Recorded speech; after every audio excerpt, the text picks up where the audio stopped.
In this update, we're going to examine a few, though certainly not all, of the lies told by the ATF and FBI in their official independent investigations of Waco. We invite inquiries from the media. In fact, we dare the media to finally publicize the truth. And we challenge each member of Congress to demand and conduct congressional inquiries into the events in Waco. But first, we're going to show you why the government lied. This photograph was taken at the front door of the Branch Davidians' house the morning the ATF arrived. If you examine it carefully, you can see there was a child outside as the ATF began firing wildly. The features of the child in the photograph were deliberately blurred by someone to prevent recognition. This alteration can be seen by the naked eye examining a print from the negative. The alteration is more proof of the depths to which people have stooped in covering up the truth about what happened that day. The child has been identified as probably being Cyrus Koresh, David Koresh's 8-year-old little boy. After the raid, these agents were captured on film running with a small body to an ambulance. If these agents were carrying an adult, you would see legs or some part of the body extending below or beyond the agents themselves. Other children were killed that day too, as a helicopter fired down into the house. Annetta Richards, one of the grandmothers who came out with the children, told the world that she and the children had been fired down upon by the helicopters. Children who left Mount Carmel the day after the raid drew pictures for the psychiatrists who interviewed them. And then as I asked her, is there anything else? She took her crayon and went, and I asked what that was, and she said that was bullets. More proof that the helicopter had fired down on a room full of women and children. Dick DeGuerin, the attorney who entered Mount Carmel during the siege, also said he saw the room and bullet holes where a helicopter had sprayed the roof of the home, killing a nursing mother and children in the room. Unfortunately, he didn't share this information with the public until after the fire, nor did his former college classmate from Baylor University, FBI Director William Sessions. And in the tape-recorded conversations between the Branch Davidians and the McLennan County Sheriff's Deputy, known as the 911 tapes, the Branch Davidians frequently refer to the helicopters firing in on them from overhead, and they are clearly terrified of them. They're chopper with more of them. What? Another chopper with more people and more guns going on. Here they come. All right. Wayne, More firing. That's not us, that's them. Okay, all right. David Koresh, in the 911 tapes and in a radio interview, says that the ATF killed his children. No, let me tell you something. Yes, sir. You see, you brought a bunch of guys out here and you killed some of my children. We told you we wanted to talk.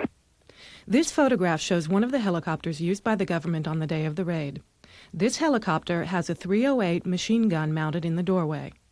Notice the words United States Army on the tail, contrary to the government's claims that the 3 helicopters at Waco were unarmed National Guard helicopters. Remember how government officials frequently told us that the Branch Davidians were abusing the children, as if this raid was for the children? What impressed me is that the Bureau time after time asked Koresh for some evidence that the children were okay. He sent in, the Bureau sent in videotapes asking Koresh to do something to prove that the children were okay. Negotiators consistently asked that the children be sent out. We did not receive verification that the children were okay. The report admits that Janet Reno lied when she told us that David Koresh had refused to send out videotapes showing the condition of the children. It says, that night the Davidians sent out a videotape of the children in the compound. The negotiators' log shows that when the tape was reviewed, there was concern that if the tape were released to the media, Koresh would gain much sympathy. These 2 men, Olaitan Oyatumbi and Gary Spalding, drove day and night from South Bend, Indiana to bring baby food and chicken feed requested by the Branch Davidians to Mount Carmel. As you can see, they were very peaceful. Yet they were arrested. Their crime? Bringing baby food to Mount Carmel. This occurred only 3 days before Janet Reno claimed that the government assault with tanks was out of concern for the children. In these scenes from the day of the fire, shown in Waco the Big Lie, you can see that a tank was over the outdoor underground tunnel for more than 2 hours that morning. You can see agents getting in and out of those tanks over the underground bunker. And you can see that smoke was pouring from the underground bunker less than 5 minutes before a tank smashed the end of the house. The tank collapsed the house down onto the trap door to the underground bunker. Anyone in that bunker was trapped. No one in the house would be able to run to the safety of the bunker to escape the deadly gas and flames. Autopsies showed that many children died of blunt trauma. On the Maury Povich show, Coroner Rodney Crowe told how those children died. 3 children had blunt force trauma, but it was from the falling concrete in the bunker that fell on them. There's an opening in the top of the bunker, 8 feet approximately in diameter, and large chunks of concrete fell on these people.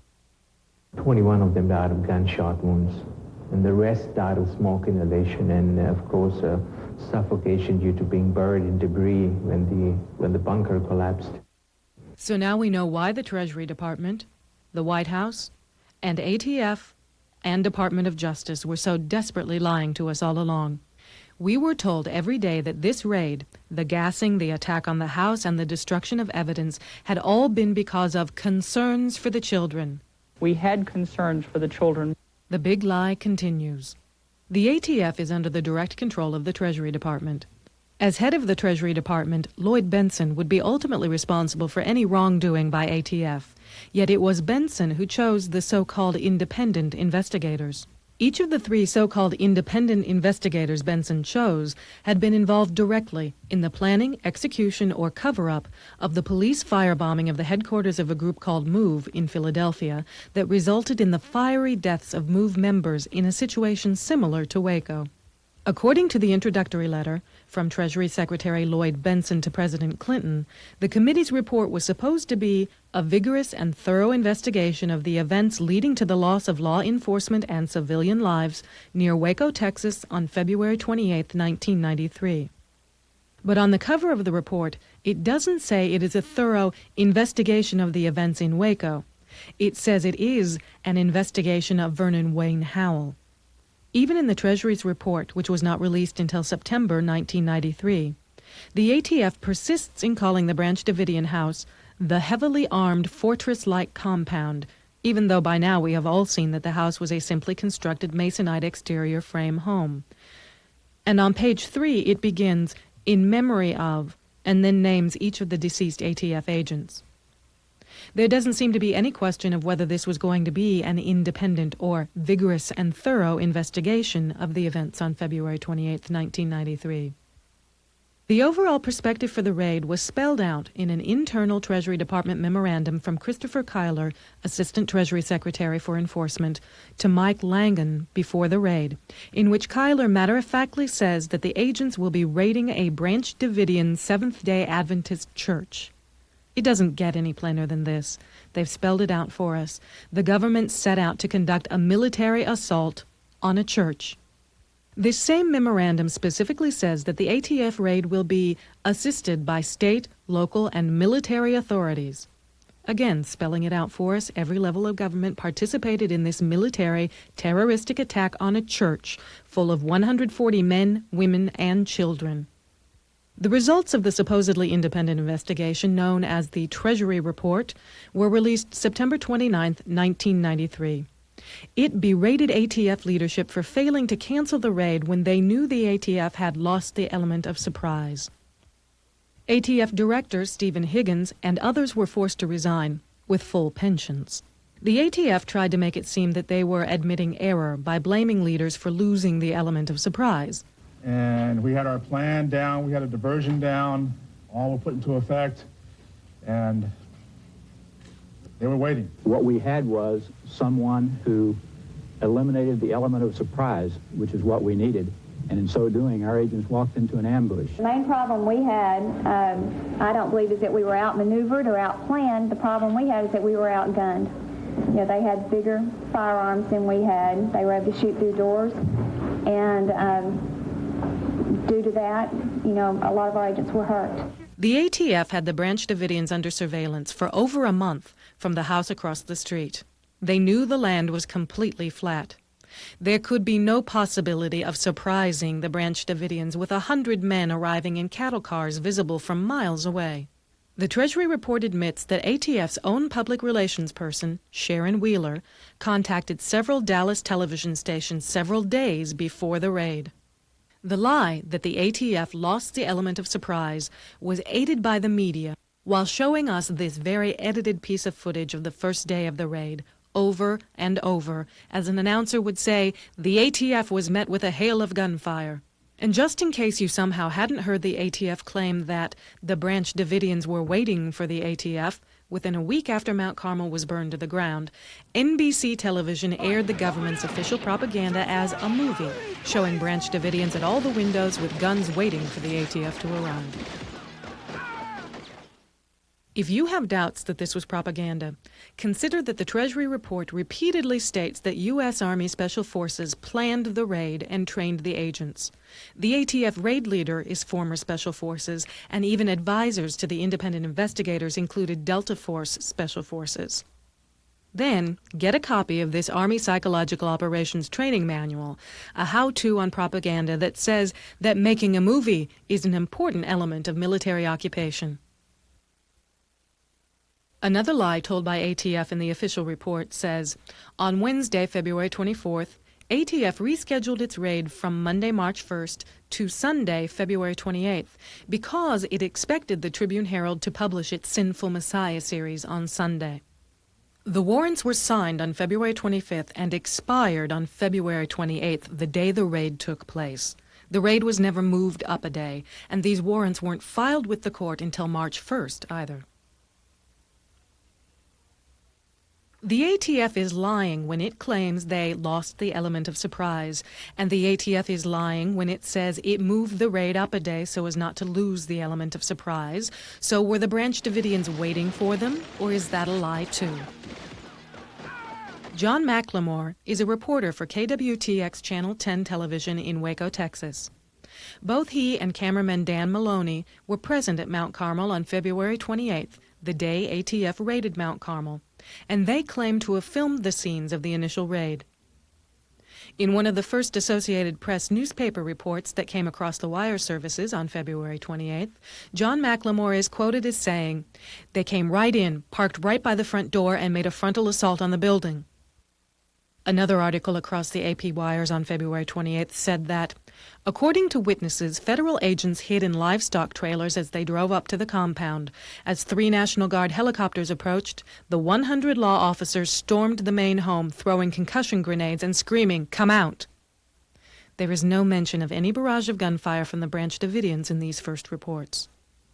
And in actuality, the Branch Davidians reacted the way any American would react when his home was broken into by armed terrorists. They first called the police. They dialed 911. 911, what's your emergency? There are men, 75 men around our building shooting at us. Just a moment. In the tape recordings of these conversations, we can hear the fear and distress of Wayne Martin as he says, "Yeah, tell them there are children and women in here and to call it off." Brad Branch, a Davidian who was also interviewed by phone, described it this way. When they jumped out, David opened the door and put his hand out and says, "Now hold on, we have women and children in here." And bullets started hitting the door and all through the foyer, and that's when we slammed the door. The Treasury report also says Koresh appeared at the front door and yelled, "What's going on?" From that statement in the report, we have an admission by ATF that Koresh came to the door. The Treasury report next claims that the agents identified themselves, stated they had a warrant, and yelled, "Freeze" and "Get down." Examining the official report for plans for the raid, there is absolutely no plan for any agent to first knock at the door or announce the agent's presence. The ATF planned the entire raid using dynamic entry teams, who were to burst through the front door, underground bus, and upstairs windows simultaneously. David Koresh, in an interview with CNN, said it happened like this. They started firing at me. And so what happened was that I fell back in the door and the bullets started coming through the door. And so then what happened was some of the young men and stuff started firing on them. And I was already hollering. I was saying, "Go away." You know, I was hollering, "Go away. There's women and children here. Let's talk." The Treasury report next says, But Koresh slammed the door before the agents could reach it. Gunfire from inside the compound burst through the door. The force of the gunfire was so great that the door bowed outward. Then gunfire erupted from virtually every window in the front of the compound. This photograph, taken by a Waco Tribune-Herald reporter, proves that all of these claims in the Treasury report are absolute lies. Since the door is still cracked open, it obviously was never bowed outward from the force of shots inside, which would have slammed the door shut before any bowing could occur. If any shots had been fired from inside, the exit holes of the bullets would have split and chipped paint and the outside of the door. The holes in the door are neat and uniform and are obviously holes made by bullets shot from outside by ATF.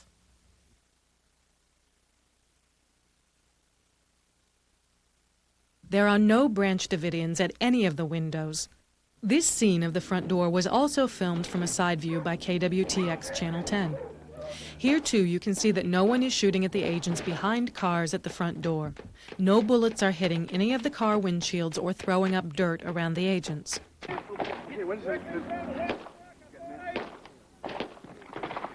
In additional footage of the initial raid that was released through the media, we see the agents climbing the ladders to the roof on the side of the house. These agents were supposed to be on the roof within 33 seconds after arrival, according to the plan.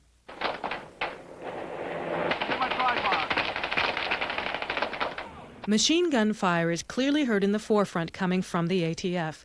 ATF agents yell, "Too much live fire," telling their agents to quit firing wildly.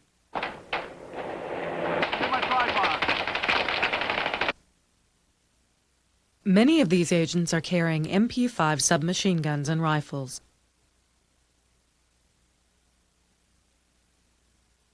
Notice that no one is shooting at these agents either as they climb the ladders.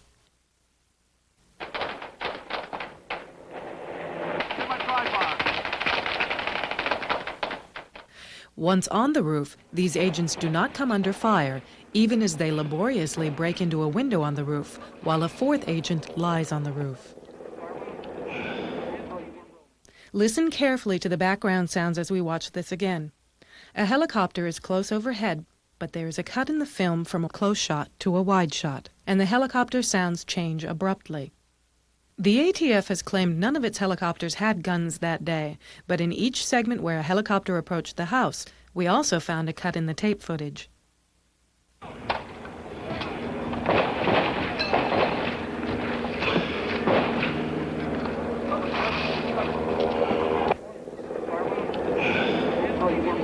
I'm rolling.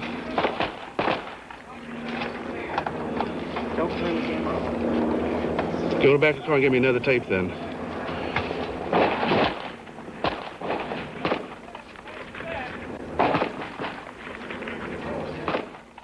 This agent is carrying a smoke grenade. He has already drawn his 9mm handgun before he goes in the window. Notice that he is also carrying grenades on a belt on his leg. The agents toss smoke grenades into the room before they enter the window.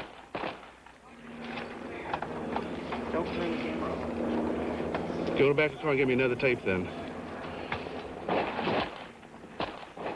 After these agents get in the window, there is an obvious glitch in the tape here, too.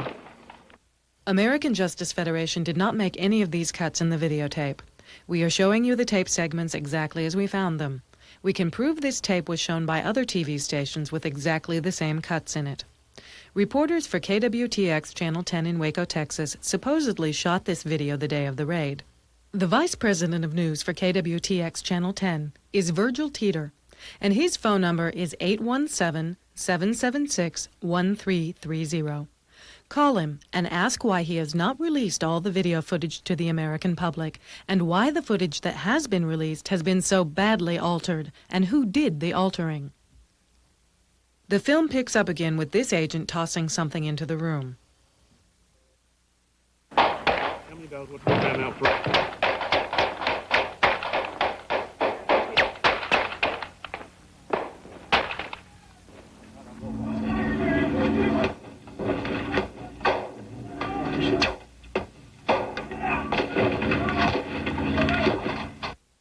Now in Waco the Big Lie, we showed you how this agent first tosses a grenade into the room. He withdraws his hand, then shoots into the room. Shots begin coming out of the room. He is then hit by a round in the back of the helmet. He falls to the roof, grabbing the back of his head. Then he gets up and slides rapidly down the ladder.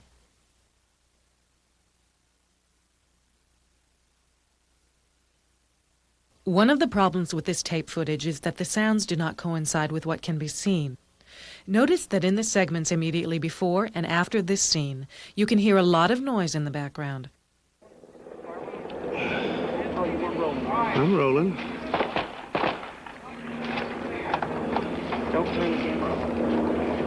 Go back to the car and give me another tape then.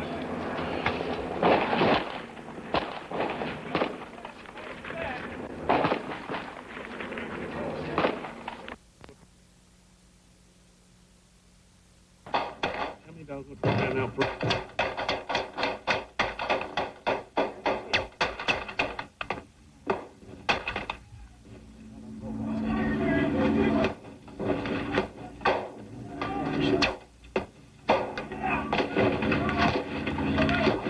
First, let's turn off the sound altogether and examine where the bullets come from. The agent tosses a grenade. He pulls back the curtain and fires into the room. Then shot 1 comes from inside the room. Shot number 2 comes from overhead. Numbers 3 and 4 come from inside the room. Number 5 makes 3 holes at once from the inside. 6 goes up from inside. The agent fires again. 7 comes from inside and strikes the agent. Shots 8, 9, and 10 come from overhead.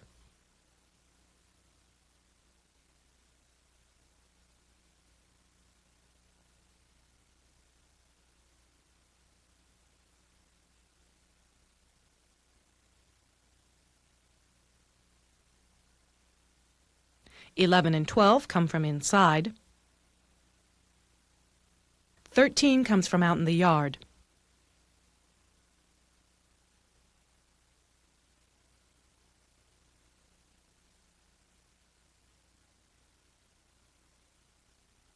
'14 comes from below the roof, and 15 makes 3 holes at once from the inside.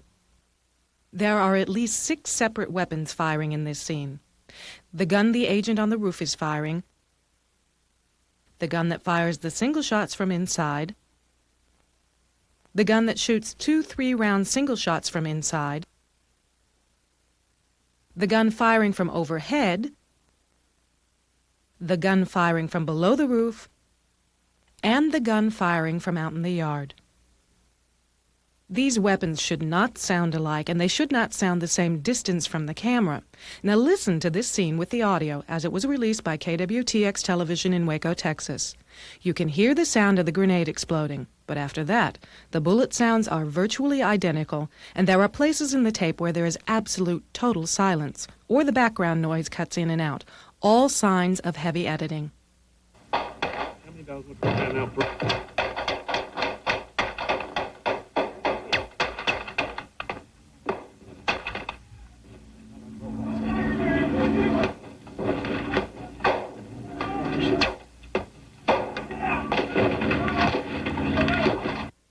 In this 3D computer wire illustration, you can see the trajectory of bullets 2, 8, 9, and 10 from overhead, showing that the bullets came from almost directly above.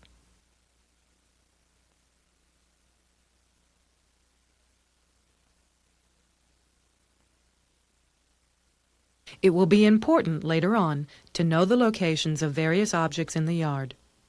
Here we see a gray shed where 3 agents will be seen later. This is a blue tarp covering equipment near the house. These are storage tanks out in the yard. One of the Branch Davidians' buildings was a high tower located here. The camera filming all these scenes was located approximately here, way out in the yard, using a long telephoto lens. On March 5th, the ATF released a detailed story to the Dallas Morning News, complete with diagrams and descriptions of where the 4 agents who were killed had died. ATF's story and diagrams showed that all 3 of the agents who had gone in that window had died inside that room.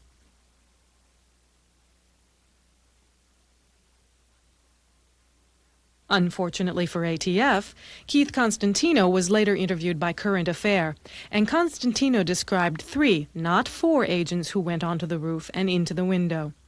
He said he was one of the 3 agents. He says he made it out the window and down the ladder. He says 2 other agents were killed, but he doesn't say where. After Waco the Big Lie was released in June 1993, the ATF began claiming that none of the agents who went into the window were killed. The story the ATF comes up with for the final report claims there were actually 2 groups of agents going into 2 windows on the same wall. The ATF claims there was a 3-man team entering the east window and a 4-man team entering the west window. Keith Constantino is listed in the Treasury report as having been on the 3-man team. The agents who were killed are listed in the Treasury report as having been on the 4-man team. 4 agents can plainly be seen on the west side of the roof at all times. So yes, Constantino's team made it off the roof safely, but 3 of the men on the west side of the roof were killed. In this letter from Ronald K. Noble, answering a congressman's questions, Ronald Noble says, none of the 3 agents who went into the compound through the second-story window were killed. The review found that the 4th agent neither fired his weapon into the room nor threw any grenades, diversionary devices, or any other item into the room. Conway LeBleu and Todd McKeon were on that roof. They weren't on Constantino's team, and they were killed. These photos of the ATF evacuating men from the roof were taken after a ceasefire was called after the Branch Davidians called 911. And in the scenes of agents being removed from the roof, one agent's body can be plainly seen where it fell, a trail of blood streaming down the roof. Watch this scene carefully. First you hear someone call Keith, and Keith answers, "Yeah," from the blue area. Was this Keith Constantino who fell to the ground from the roof? Shots are fired. A clank is heard.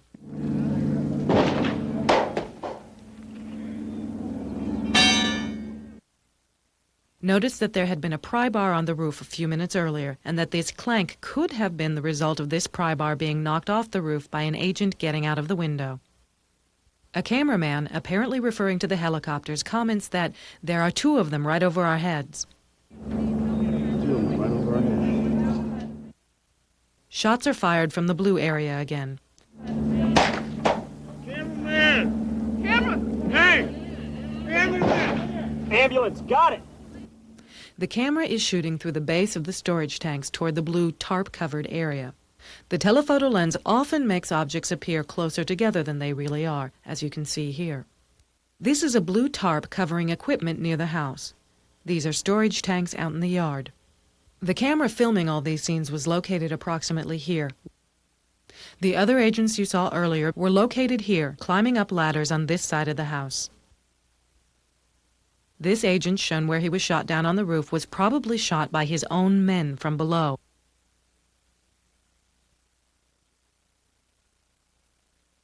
The trajectory of the bullets here are in direct line with the direction in which he fell. The 4 agents who were killed that day were Conway LeBleu, Todd W. McKeon, Robert J. Williams, and Stephen D. Willis. 3 of the 4 agents who were killed that day had been President Clinton's bodyguards during his presidential campaign. Clinton himself stated this in his address to the Treasury on March 18, 1993, and named these agents by name. The new head of the ATF is now John McGaugh, himself the former head of the Secret Service, and in charge of presidential bodyguards. 2 of the agents who were killed that day, Todd McKeon and Conway LeBleu, had appeared 18 months prior to the raid on the television program 48 Hours in a segment about the ATF. In the official report, all of the agents who were killed have an asterisk next to their names in the report. The asterisk means that none of these agents was treated at a hospital, but instead all were treated by a private physician. Not only did these agents have multiple wounds, but 3 of them had virtually identical wounds, a shot to the left temple that exited through the rear of the head, professional execution style. The autopsy on one of these agents also says a bullet fragment consistent with a 7.62 round was removed. A 7.62 NATO round is the same bullet fired by the machine gun in the helicopter you saw earlier. It would appear that someone in the government wanted to be certain these men were real dead. The autopsy notes that one of the agents suffered a deadly wound to the throat and a cut lip, which the coroner's notes attribute to an attempted field tracheotomy. Yet at trial, Nizam Pirwani, the doctor in charge of the autopsies of these agents, said this was a bullet hole. Interestingly, this particular coroner has been sued numerous times for such things as leaving a person on the table for an hour and a half before realizing the person was alive, and losing a woman's larynx, the portion of the neck most crucial to the strangulation death he was investigating. Yet he was the coroner upon which the investigation of the most heinous crimes in America would depend. It gets worse. Another part of the Treasury report says, Special Agents Bernadette Griffin, Jonathan Zimmer, and Martin Roy were pinned down behind a shed when Special Agent Jordan, who had been wounded in the arms room, staggered over to where they were and collapsed on them. Special Agent Griffin discovered that Jordan's arm was bleeding profusely. She elevated his arm and compressed the wound with her hand until the ceasefire 90 minutes later. These are the scenes that the ATF report was supposedly just describing. These agents aren't pinned down behind a shed, and they are not dodging bullets either. The agent on the ground is half in, half out of a body bag. He did not stagger to that position from any place wearing a body bag, and he is laying there stone cold, unattended by anyone in this scene. The other agents are merely trying to hide him from the camera.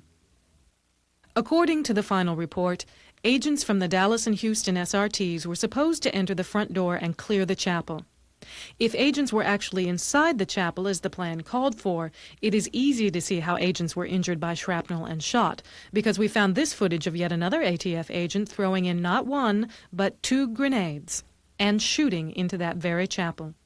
Watch the holes that appear in the glass to tell the difference.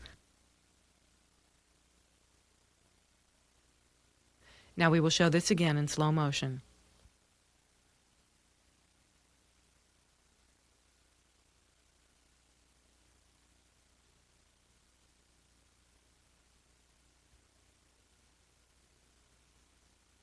Many of the injuries the ATF received that day were shrapnel wounds.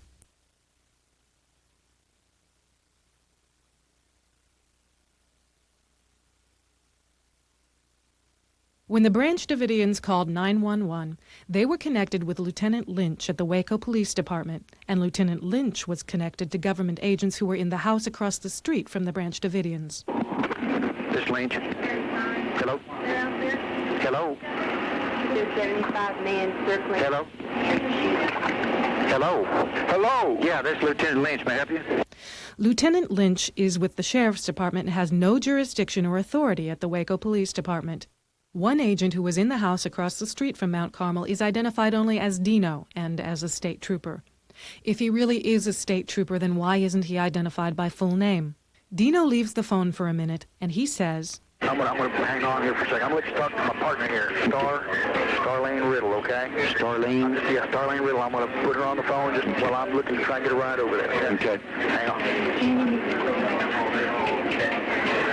Hey, Lynn. How's it going, pal? Everything's wonderful. Good, good. Just hang in there. You're doing a great job. We're hanging. Everything is okay on this end so far. Okay. Does it sound pretty calm? It does right now. Okay. It does right now. Everything's,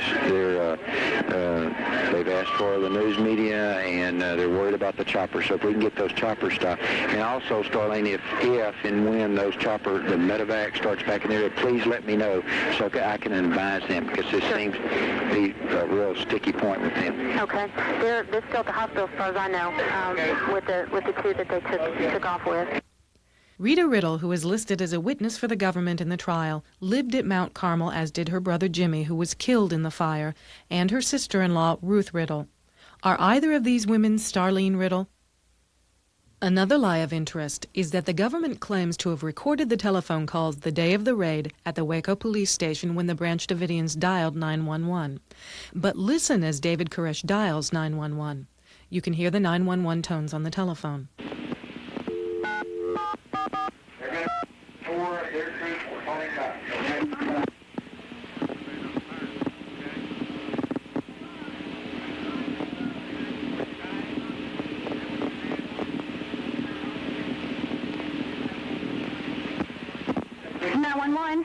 Just a minute.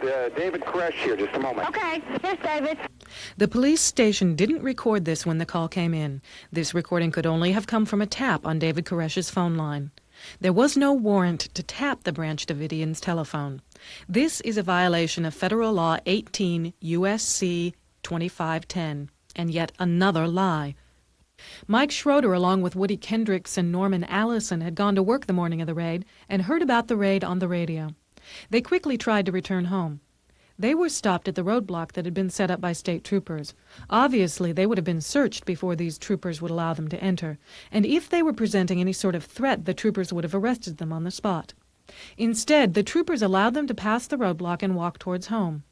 Mike Schroeder never made it. He was shot 7 times in the back. He wasn't even on the Branch Davidian property. He was some 300 yards away. His autopsy describes his wounds as having been made from distant sniper shots. However, the official ATF report claims that ATF agents approached the men and identified themselves, and that the 3 men began firing at ATF. Doesn't this sound familiar by now? The account we have just provided is from an account written by the government's own agent in the probable cause affidavit filed against Woody Kendricks and Norman Allison, who were indicted by the government for conspiracy to commit murder. Yet the report released to the news media by the ATF and the ATF's official report still claim that these men were trying to shoot their way out of Mount Carmel. Mike's wife and child were inside the house. He had been trying to go home when he was killed. Mike Schroeder's body was left outside for 5 days before it was retrieved with a grappling hook and carried off in a helicopter like a side of beef on a meat hook. In reading the report, each time the ATF is criticized for something it did not do but should have done, it appears to be merely a cover-up of what they did in fact do. Examples. The ATF is criticized for losing the element of surprise, which we have seen was not even an issue. The ATF is criticized for not using customs helicopters, who could have provided better communications and the ability to fire from the helicopter.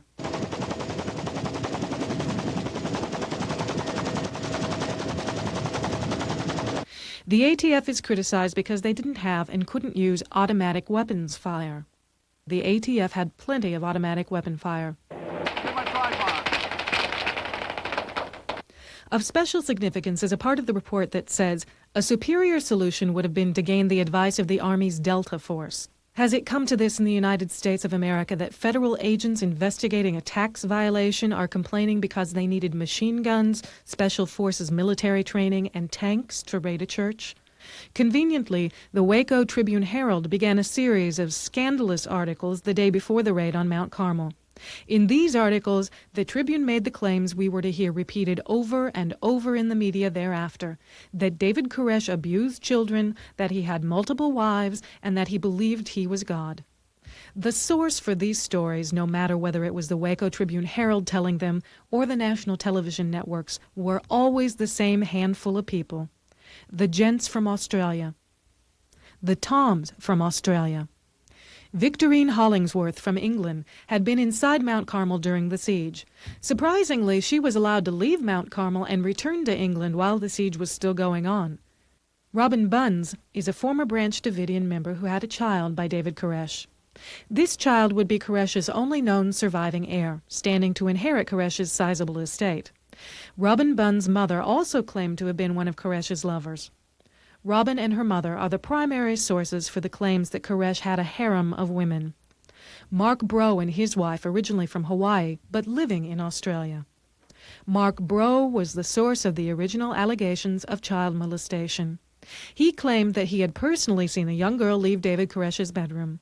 He also claimed to have received intensive weapons training at Mount Carmel. Mark Bro is legally blind and has been legally blind for a long time. David Jewell, whose ex-wife Sherry was inside Mount Carmel, became active in supporting allegations of child abuse when Mark Bro volunteered to help him get custody of his daughter, Carrie Jewell, by testifying at a custody battle hearing. These were the people that we saw over and over in the media as support for the government stories that the Branch Davidians were some evil cult. Mark Bro is the person who contacted the State Department and the Cult Awareness Network and relayed his allegations. Cult Awareness Network, known by its initials CAN, targets religious groups around the world for hate campaigns in the media. CAN members always make the same allegations against each group they attack, perverted sex, child abuse, and brainwashing. It reads like a worn-out script. It has been repeated so many times against so many different groups. CAN receives funding through the Anti-Defamation League. The Anti-Defamation League was recently indicted in California and Virginia for illegal spying on United States citizens and engaging in covert information gathering activities in conjunction with law enforcement personnel. By saying what CAN wants to hear, disgruntled former members quickly enlist CAN's aid and the media's ear. At the urging of these former members, it was CAN who had complained to Texas authorities that the Branch Davidians were abusing children.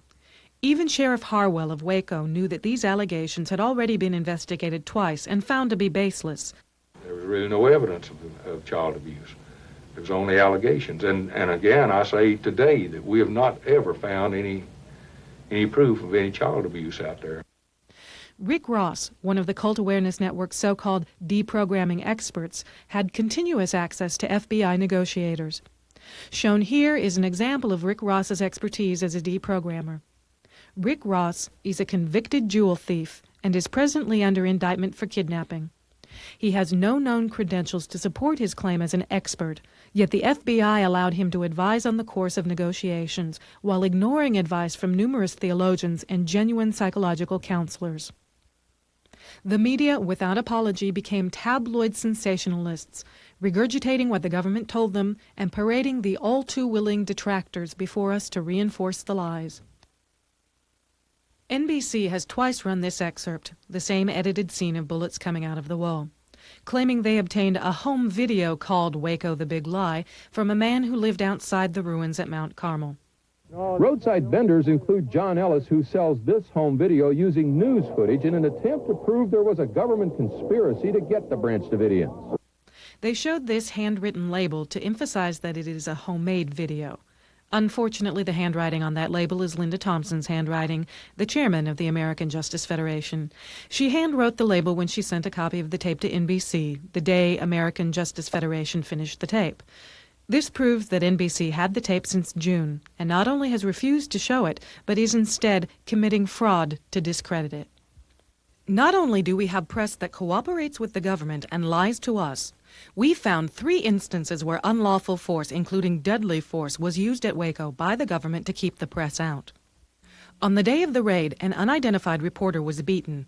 Get that camera out of here! Get out of here! I need help! I am... Move! Go! This is an inexcusable and illegal abuse of the right of the free press. And why would the ATF risk beating this reporter in this manner? We can later see the body of an agent in a truck.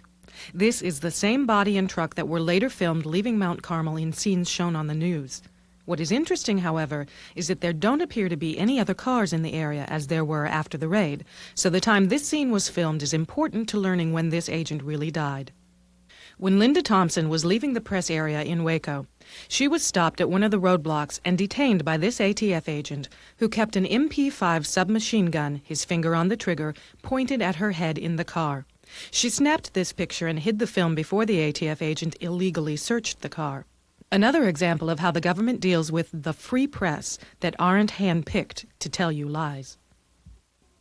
And if the Branch Davidians, after being fired upon by helicopters, having their windows broken in, grenades thrown into their home, and ATF agents firing upon their children did finally fire back, they have Texas law on their side, which says, Texas Penal Code, Subchapter C, Article 9.31, Self-Defense. The use of force to resist an arrest or search is justified if, before the actor offers any resistance, the peace officer uses or attempts to use greater force than necessary to make the arrest or search, and when and to the degree the actor reasonably believes the force is immediately necessary to protect himself against the peace officer's use of or attempted use of greater force than necessary. The FBI quickly moved in to seal Mount Carmel from the world. Before the day ended, an armored personnel carrier was brought in, and the Branch Davidians' communications were quickly cut off, making sure the world would not know the Branch Davidian side of things. The FBI had no warrant allowing them to block any communications whatsoever, yet the Branch Davidians' phone lines were immediately cut off and routed directly to the FBI. This is a felony under Title 18 of the United States Code, Section 2511. The FBI knew the Branch Davidians had ham radio and CB equipment and jammed these communications illegally as well. Media was kept 2 miles away, and the only news the world would hear would be the official story told by Agent Bob Ricks of the FBI at a press conference each day at 10:30 a.m. in Waco, attended only by the press that the FBI allowed to enter. The Department of Justice report admits many of the things that millions of Americans saw with their own eyes in Waco, the Big Lie, a videotape produced by the American Justice Federation about what happened in Waco. The Department of Justice report admits that the Branch Davidians were tortured for 51 days and their property systematically destroyed. The night of March 21st and the early morning hours of March 22nd, the FBI cleared vehicles around the compound, played loud Tibetan chants on the loudspeakers, and used the external floodlights. Peter Gent was shot on top of the water tower. His body was left there for days. The government's report reflects that the government repeatedly refused the Branch Davidians' request to remove his body. The report admits that while we were being told the Branch Davidians wouldn't come out, the Branch Davidians were being told by the FBI that they could not come out. It admits that if anyone came out of the house, agents threw concussion grenades at them. On March 25, 1993, the negotiators told Schneider that no one would be allowed to come outside the compound. The Department of Justice independent investigation was no more independent than the Treasury report. Edward Dennis is an attorney who represents the government in various cases and had cases pending before the Department of Justice at the time he conducted the so-called independent investigation. Worse, he admits in the report, "I have primarily relied upon the record gathered by the department as the basis for the conclusions in this report, supplemented by a number of follow-up interviews." But he says he's satisfied that the factual inquiry by the department was conducted in a thorough and objective manner. We obtained a videotape made by one of the FBI SWAT teams. Due to time constraints, we can't include the whole tape, but you can obtain the entire 50-minute FBI SWAT team video from the American Justice Federation, which provides surprising intelligence information. Here we are down at Waco, Texas. It's Monday afternoon. We just got in last night. Getting ready to be checked out on some helicopters here. Those are part of the helicopter assault team. You see the different Bureau birds here.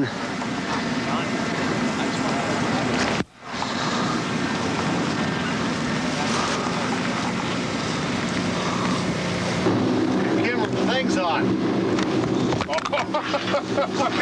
I wonder why I couldn't see anything. We're a big goddamn trouble, boy. Yeah. Had the cap on. Here we are. Waco, Texas, baby. Waco, Texas, Helicopter City, getting ready to go out on an operation here. Yeah. Training mission. You wait for the folks back home there, boys. Hello from Waco. Good morning, Vietnam. See another one of the birds getting ready to go up. We're going up with an 8-man team. 4 people in each bird.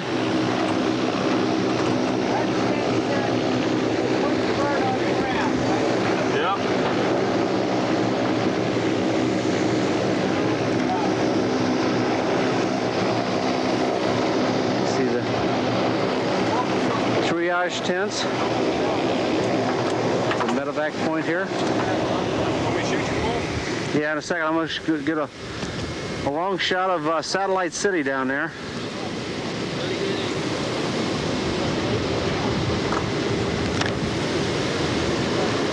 There they are. Boys getting ready to go. Hey, put this in your gear. You get ready to go up in the bird here and take a look over the area. We get out, right?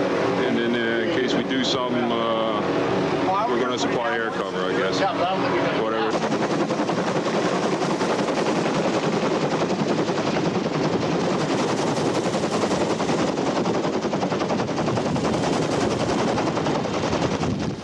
Was the FBI posture one of concern for the children? We found this candid interview with an FBI agent the morning of the fire particularly insightful. Quite a specimen, I tell you.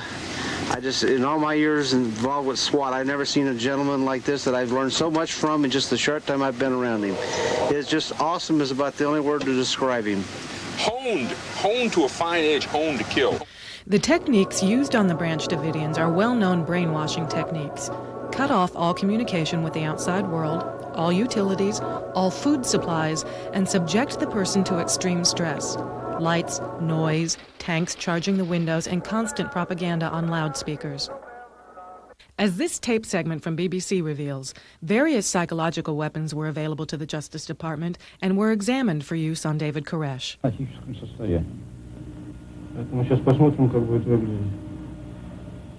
Two Russian psychologists have been brought in from Moscow to demonstrate a technique for analyzing the human mind and then influencing it. The concept is that with an understanding of an individual's mind, key words transmitted in music or white noise will force that person to obey.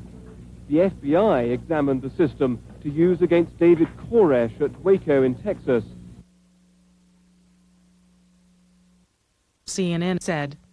And they use some intangible tools, analysis of voice patterns, deviant behavior analysis, different kinds of tools that allow them to develop their confidence with the person they're dealing with. In November, Janet Reno was a speaker at a secret conference on this type of mind control weapon and other so-called non-lethal weapons, including weapons such as laser guns designed to blind, extremely low-level sound waves that can cause violent debilitation, and microwave radiation weapons. This in the United States of America. How many of these weapons were actually tested on the Branch Davidians? The FBI SWAT team video captured the sounds of one of these psychological warfare devices. Here we are, it's Wednesday afternoon. We're here at the Y intersection. It's a checkpoint at the Y. 3. It's Agent Meredith.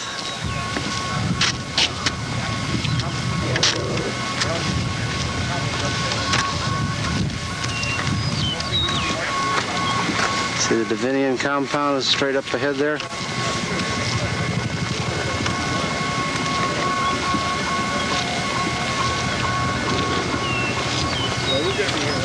Tell everybody what that noise is? I don't know if you can hear the noise on this tape, but that's some of the noise being made up there by the compound.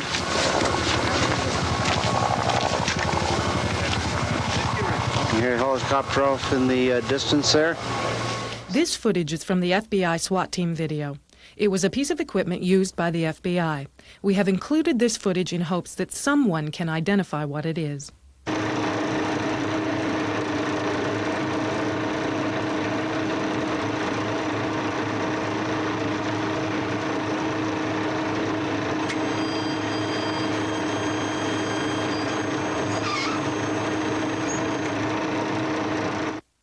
Let's watch that again in slow motion.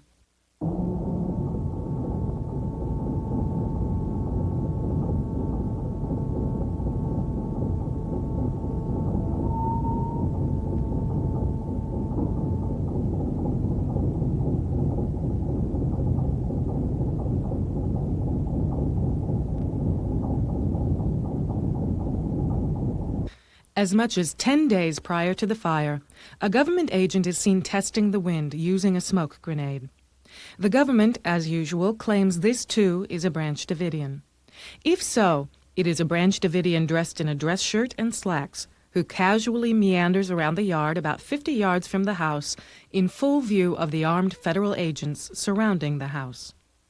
What of the final day of the fire? A fire break was cleared by the tanks completely around the house. A fire break is a clear area, free of brush and debris, to keep a fire from spreading outside the cleared area.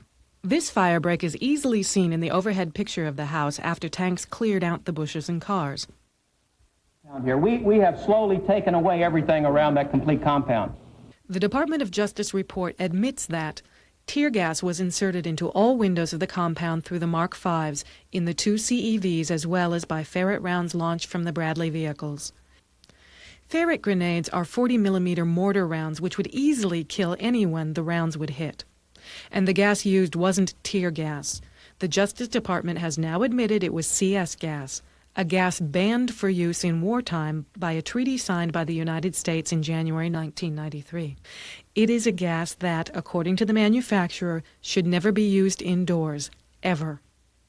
Perhaps these 55-gallon drums of kerosene, and whatever this other substance in the black drums with red stripes is, provide the answer to what was really used that day. The FBI SWAT team says these drums belong to the FBI hostage response team. As these shocking pictures show, the FBI hostage rescue team had set up a sniper nest in the barn outside the house. Sandbags lined the walls, and rifle turret holes have been made in the walls to sniper fire out at people.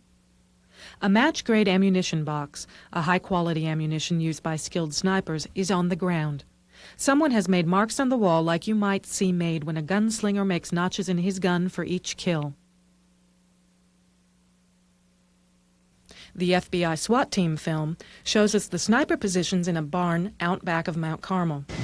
Bonnie Nestor Johnson, Oak Ridge. It's the entrance to the garage. This back room is a sleeping and eating quarters, as well as a weapons storage area. Directly ahead is a tarp leading to one of the 3 sniper positions. During the morning of the fire and throughout the day, reporters announced that up to 20 people had been seen escaping before the fire. 21 people were found shot.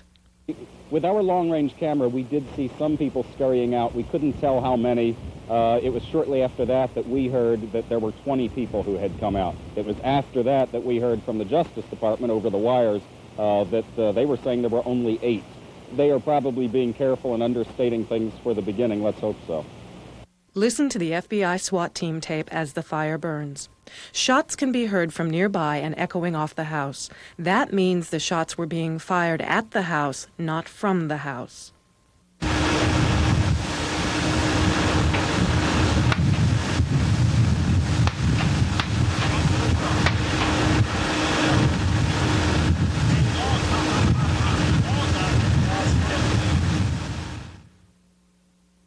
One reporter heard a gunshot in the distance, which can clearly be heard on camera, too. Did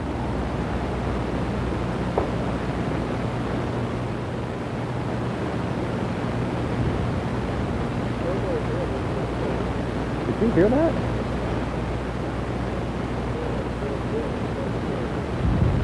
I don't know.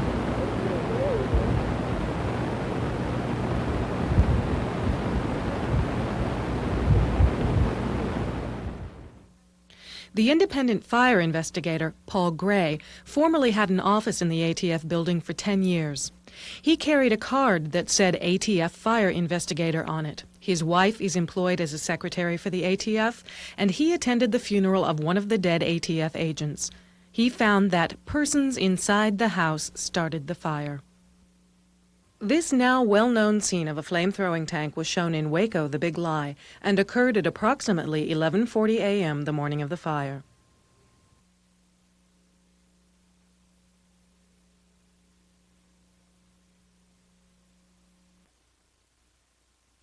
Another tank is around back of the house shortly after the flame-throwing tank was seen out front. You can see flames coming from this tank, too.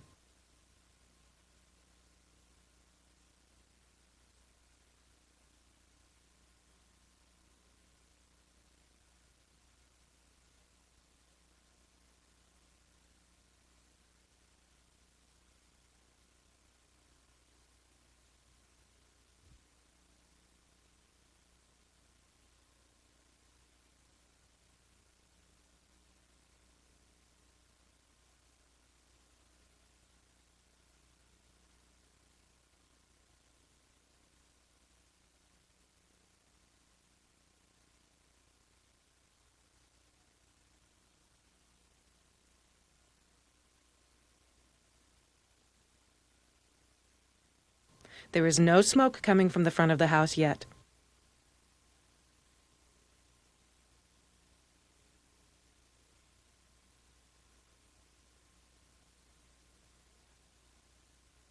Shortly afterwards, smoke is seen coming from the back wall, where the flame-throwing tank had been a few minutes earlier.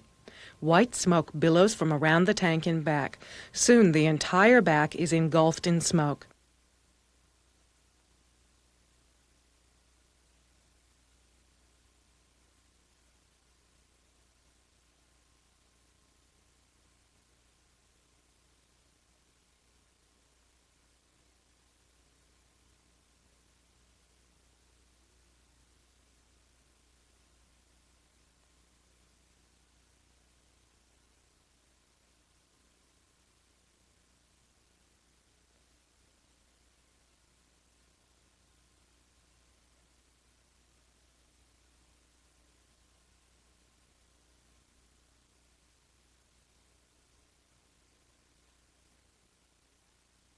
The front window was the last of these 3 fires to begin burning.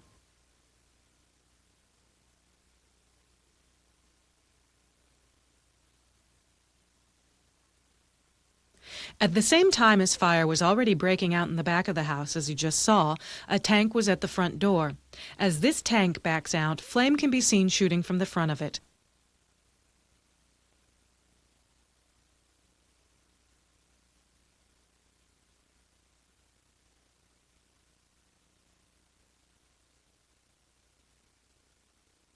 Let's look at that again.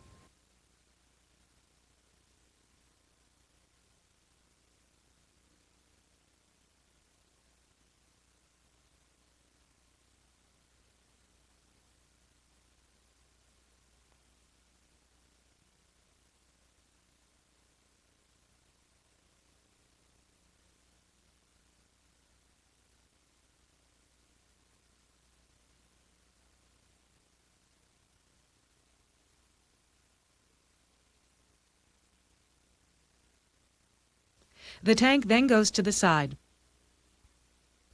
As the tank withdraws, it appears to have a human being speared on the end of the gun, which it quickly shoves back into the building. As it withdraws the gun again, boards snap off, obscuring what appears to be a body from view. Notice, however, that the board and the back of the body, or whatever it is, are on fire. We'll show that again.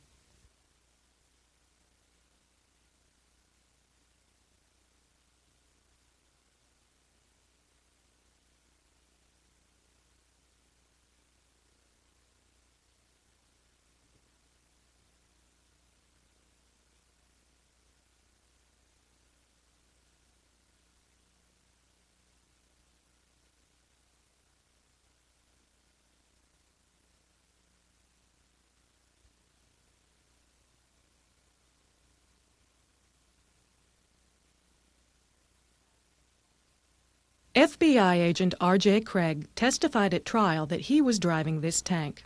Not surprisingly, he's also the person who claims to have seen a Branch Davidian inside start the fire. In an interview conducted by a private individual at the ruins of Mount Carmel with one of the men who was driving a tank the day of the fire, the tank driver said he saw what appeared to be an FBI agent inside the house. Tell me what happened the day of the Mount Carmel fire. Well, the guard got the orders early in the morning, actually the evening of the 16th, that we were to come down here to mobilize. On the morning of the 19th, as you all know, we started a bombardment by the orders of the Attorney General and the FBI and ATF, saying that this had to be taken immediately. Their story was they were supposed to help these people out and save as many as they can. I'm going to have to get this right up here because the wind's blowing it so hard. The orders were to, of course, shoot tear gas into the buildings. We were supposed to hit it from 4 corners of the compound, and after we hit the water, there was a sign about, I guess it was about 11-something that morning when we saw the fire start at one of the southeast corners, and we saw somebody wearing a black outfit similar to ATF and FBI, but we can't say what it was.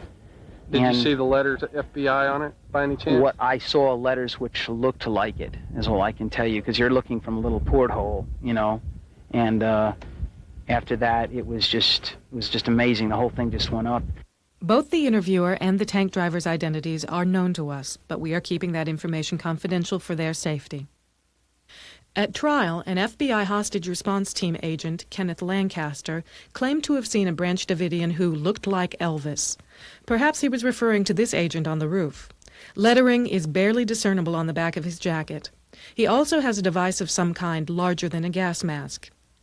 As he jumps down from the roof and walks away, his head and hair appear quite tall from the fireproof Nomex hood he was wearing.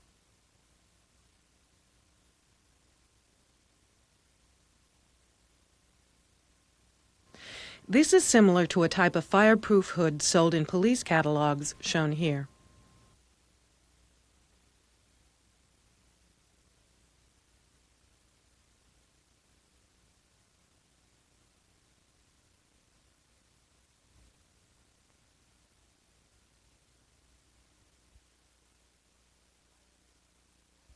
As the fire burns, watch as this tank backs out and the area above the gun simultaneously begins to burn.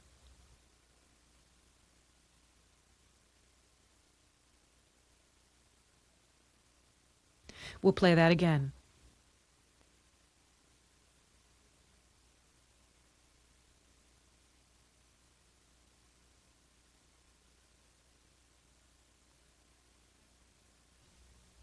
A tank can be seen through the trees, shooting flames to light a portion of the building that isn't burning. Let's look at that again in slow motion.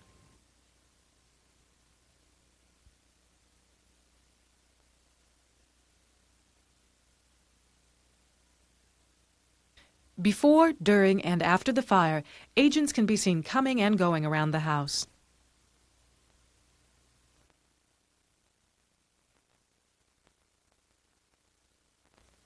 The Justice Department referred only to combat engineer vehicles, called CEVs, when asked to explain the flame-throwing tanks last October. Janet Reno said that CEV-1 and CEV-2 had no flame-throwing equipment and had been inspected by the investigators. She neglected to mention that the Justice Department report says CEV-2 broke down, and the team of that vehicle obtained another CEV which was not equipped for tear gas. It fails to mention what it was equipped with, though. And the report doesn't mention at all the other tanks and CEVs and equipment they were carrying that day either. This is a picture of an M67 flame-throwing tank from Jane's Armor and Artillery 1979-80 edition, which military experts have identified as one of the types of tanks present that day. One of the characteristics of this tank is that it has a fake barrel extension on the end of the gun to disguise the flamethrower. This tank, parked alongside the ruins after the fire, seems to fit the bill. It has had a bulldozer blade and a boom arm attached to it. Notice the charring on the front, too.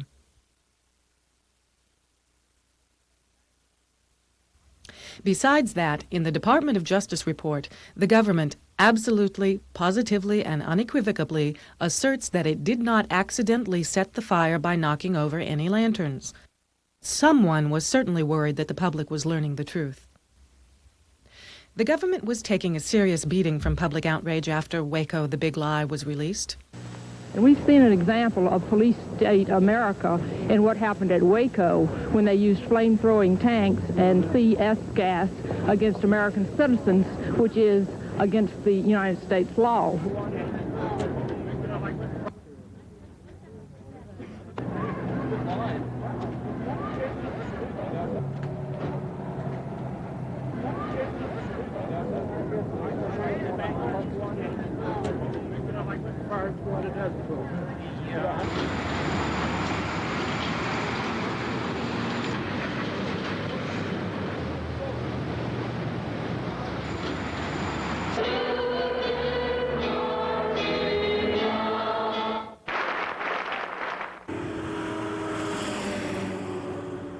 See if the federal agents are charged with murder or even if there's an investigation.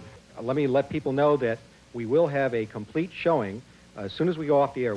Stand Up America, this is Dave Frank, and welcome. Going in the senator's office to inform the senator of the facts.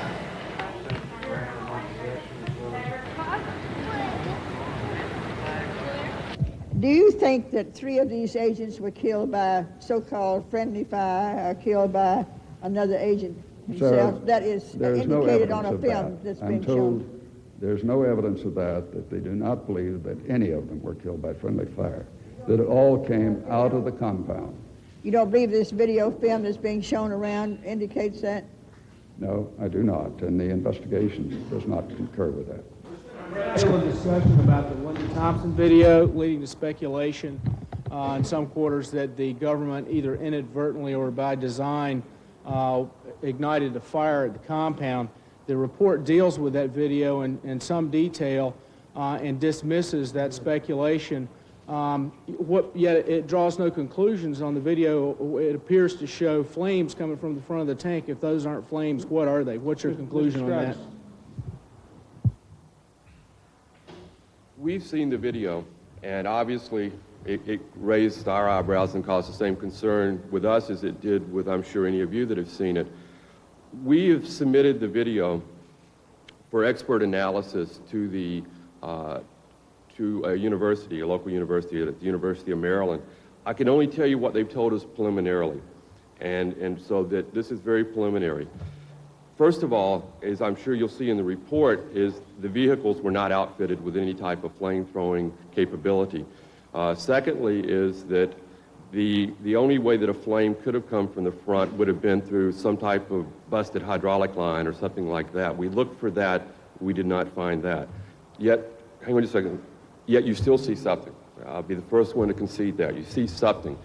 We have asked the experts to take a look at it and to come back with another independent assessment, which you will get. That's forthcoming, because we only got the tape kind of later on in this whole process.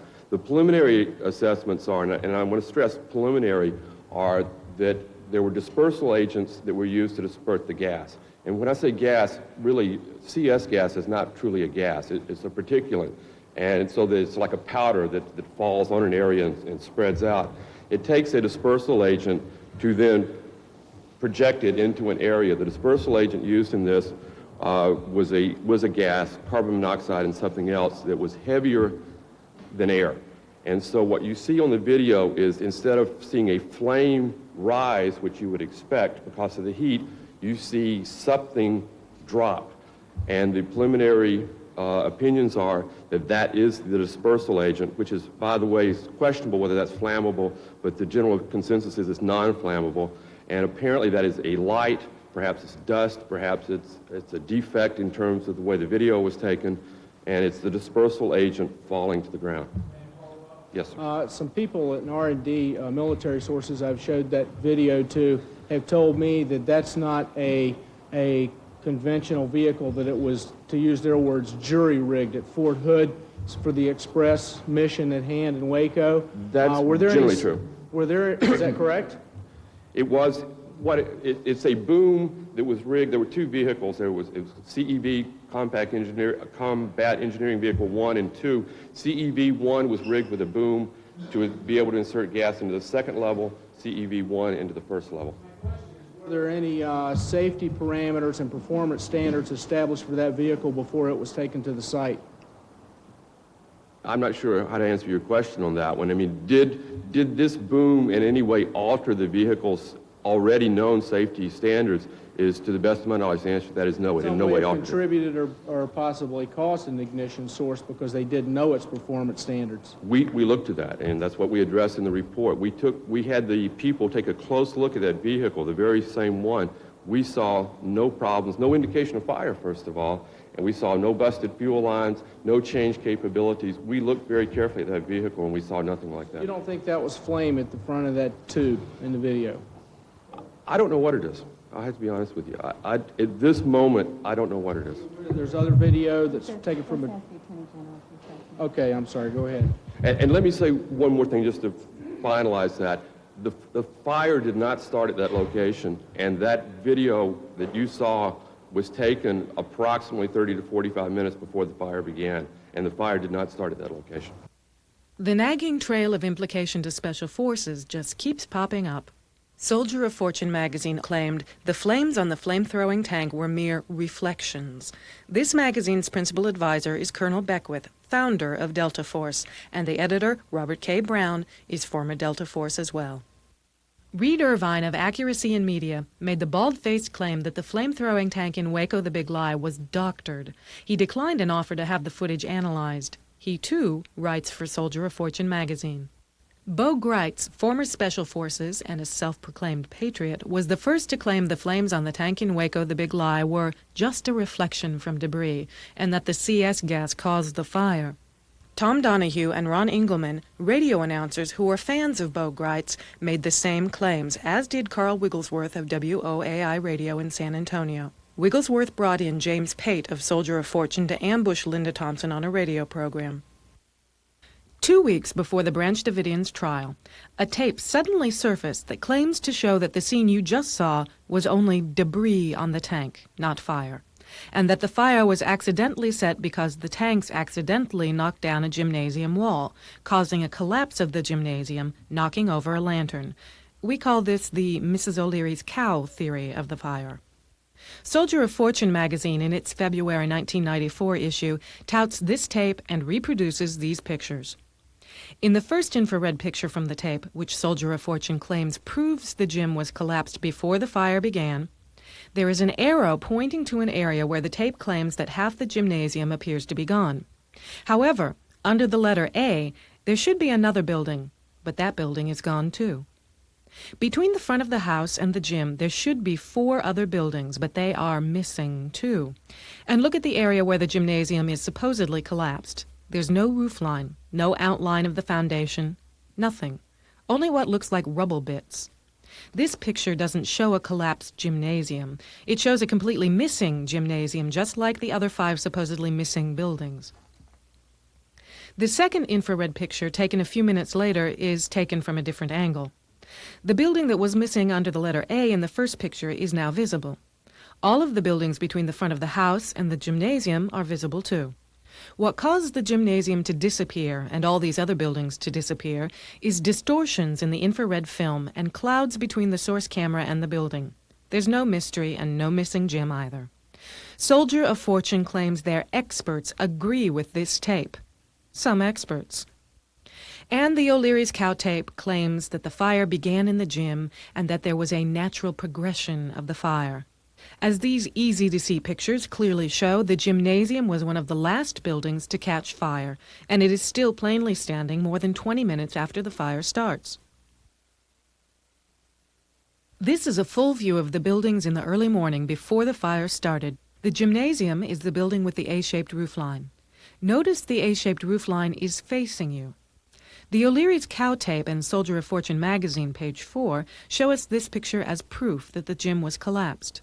Notice that you see sky below the left edge of the building and nothing behind it. It doesn't take a rocket scientist to see that there are serious problems with this enhanced picture. The O'Leary's cow tape also tries to prove that the flames seen on the front of this tank aren't flames, but are merely a reflection from debris. The O'Leary's cow tape does this by showing this heavily digitized footage. Notice how much better quality the picture seems than the original. This is impossible without computer enhancement.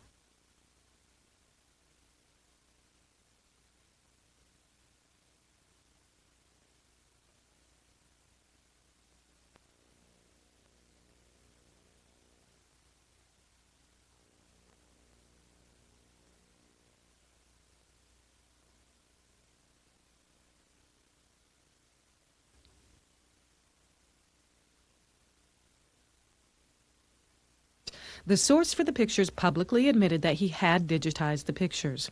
Even in the O'Leary's cow tape digitized picture, though, the flame can be seen while the tank is still in shadow. No reflection can create a light source in shadow.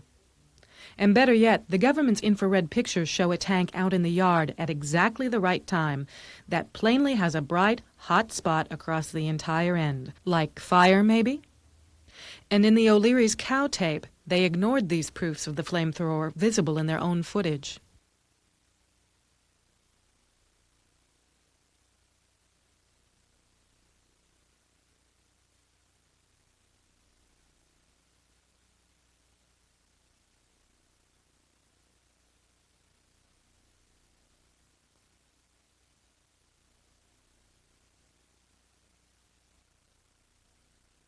So who has a motive to cover up here? Some congressmen tried to get answers after Waco the Big Lie came out. They were assured that there was no direct military involvement in the siege. It is illegal to use military against U.S. citizens under the Posse Comitatus Act, 18 U.S.C. 1385. These answers to congressmen claim that military equipment, training, and support may be provided to law enforcement under another law, 10 U.S.C. 372. However, even this law forbids active participation by the military. The replies these congressmen received were assurances that there was no direct military involvement, and that no Army equipment was loaned with operable weapons systems.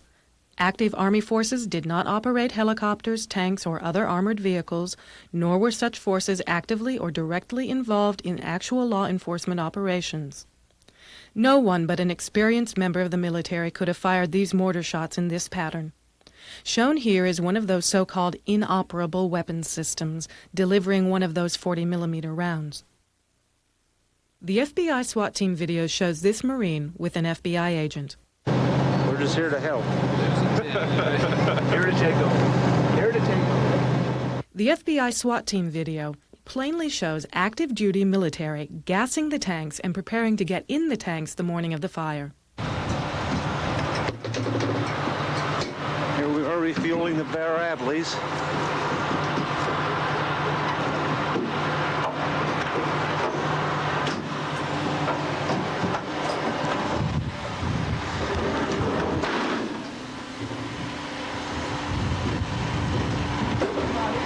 Any problems?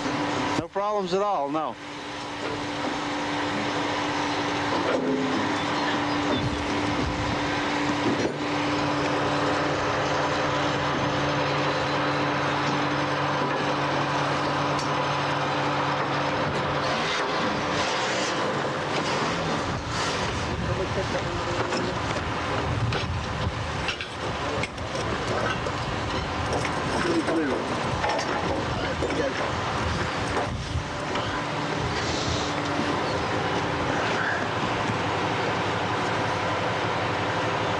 Here you see the back of the Bradley.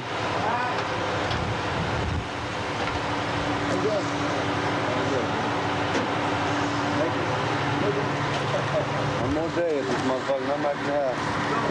Yeah. Too many chiefs out here.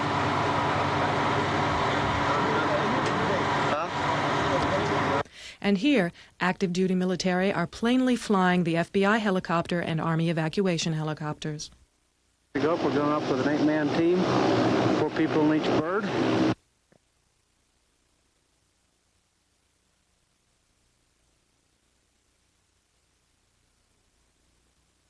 Here is one of those so-called inoperable weapons systems. After the fire, we have several scenes that show active duty military emerging from the tanks. Many are wearing dark maroon berets, just like those consulting 7th Army Special Forces from Fort Bragg wear.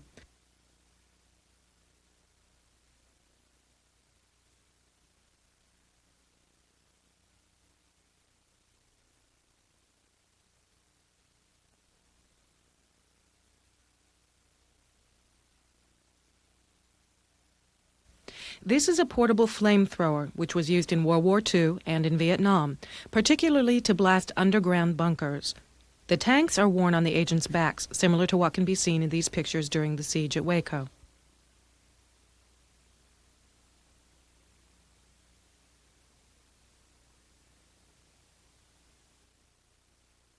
A better view of this type of outfit is seen as an agent gets out of a tank.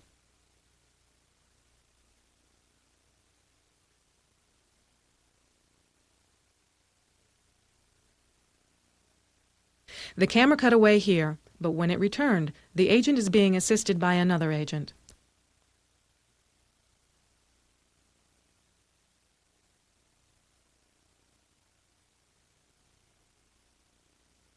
In this scene, 2 agents obviously are dragging what appears to be a body, but this does not appear to be a rescue. As they reach the far side of the tank, you can see that one of the agents has a portable tank on his back and engages in a spraying motion.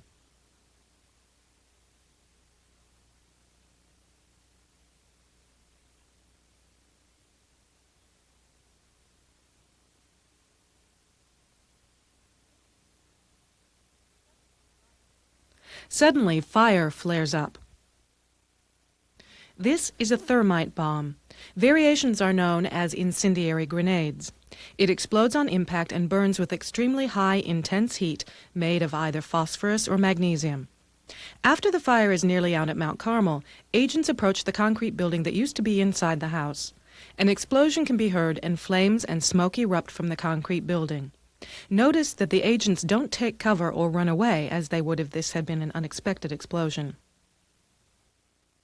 In any crime scene, great care is ordinarily taken to preserve evidence, yet during the fire at Mount Carmel, tanks constantly pushed debris into the fire. Afterwards, the entire area was bulldozed and all the underground tunnels were filled in. And continuing to show the same careful regard for the preservation of evidence as demonstrated earlier, and with a total lack of respect for the humanity lost at Mount Carmel, an agent relieves himself in the ashes beneath one of the tanks that was used to destroy the Branch Davidians.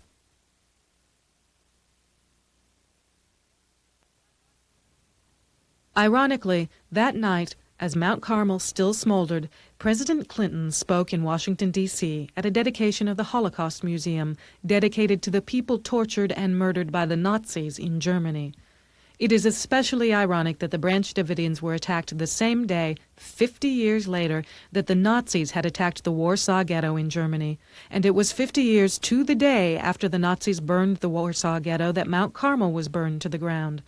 As Bill Clinton commemorated the memorial, he said, "The Holocaust began when the most civilized country of its day unleashed unprecedented acts of cruelty and hatred abetted by perversions of science, philosophy, and law. A culture which produced Goethe, Schiller, and Beethoven, then brought forth Hitler and Himmler, the merciless hordes who themselves were educated as others who were educated stood by and did nothing. Millions died for who they were, how they worshiped, what they believed, and who they loved." Was he talking about Nazi Germany, or was he talking about Waco, Texas in 1993?